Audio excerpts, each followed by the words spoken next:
বিএনপির ভারপ্রাপ্ত চেয়ারম্যান তারেক রহমান বলেছেন, মানুষ দেশকে স্বৈরাচার মুক্ত করেছে, এখন দেশ গড়ার পালা। দেশ নিয়ে ষড়যন্ত্র হচ্ছে মন্তব্য করে সবাইকে ঐক্যবদ্ধ ও সতর্ক থাকতেও বলেন তিনি। এদিকে ফ্যাসিবাদ যে কোনো সময় ফিরে আসতে পারে এমন আশঙ্কা প্রকাশ করে বিএনপি মহাসচিব মির্জা ফখরুল ইসলাম আলমগীর বলেছেন, সেই রাস্তা তৈরি না করে ঐক্যবদ্ধভাবে এখন সামনে এগিয়ে যাওয়ার সময়। আমিনুল ইসলামের রিপোর্ট।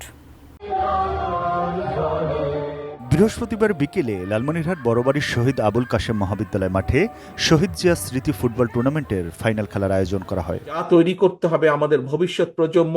এতে ভার্চুয়ালি যুক্ত হয়ে প্রধান অতিথির বক্তব্যে বিএনপির ভারপ্রাপ্ত চেয়ারম্যান তারেক রহমান বলেন, বাইরের দেশের খেলোয়াড়ের উপর নির্ভরশীল কমাতে হবে।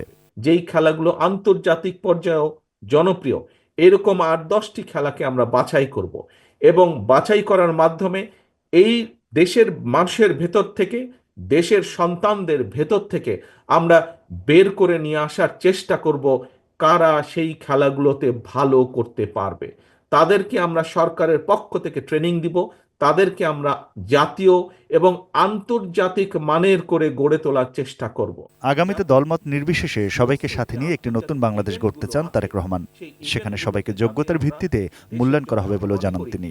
আমাদের শুধু মেধাবী ডাক্তার বা ইঞ্জিনিয়ার বা আর্কিটেক্ট থাকলেই চলবে না। কাঠ ও পিভিসি ম্যাটেরিয়ালের সংমিশ্রণে তৈরি আধুনিক আরএফএল উডিডোর, কাঠের চেয়েও কঠোর।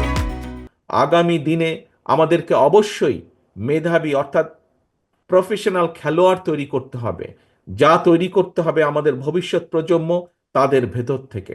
আমাদেরকে আগামী দিনে ভালো সাংস্কৃতিক ব্যক্তিত্ব তৈরি করতে হবে এবং চা যদি তৈরি করতে হয় আমাদেরকে সেই পরিকল্পনা গ্রহণ করতে হবে। দেশের মানুষ স্বৈরাচারকে বিদায় করেছে এই দেশ থেকে, এখন সামনের দিনে হচ্ছে দেশ গড়ার পালা।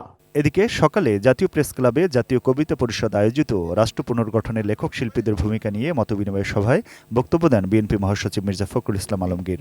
এ সময় তিনি বলেন, ৫৩ বছর হয়ে গেলেও দেশে এখনো পর্যন্ত শান্তিপূর্ণভাবে ক্ষমতা হস্তান্তর করা যায়নি। এখনো পরিকল্পিতভাবে ভয়াবহ অবস্থা তৈরির চেষ্টা হচ্ছে। অনেকেই বলছেন যে নির্বাচনই তো আপনার গণতন্ত্র নয়, অবশ্যই নয়, কিন্তু তার জন্য তো আপনাকে একটা প্রক্রিয়া লাগবে।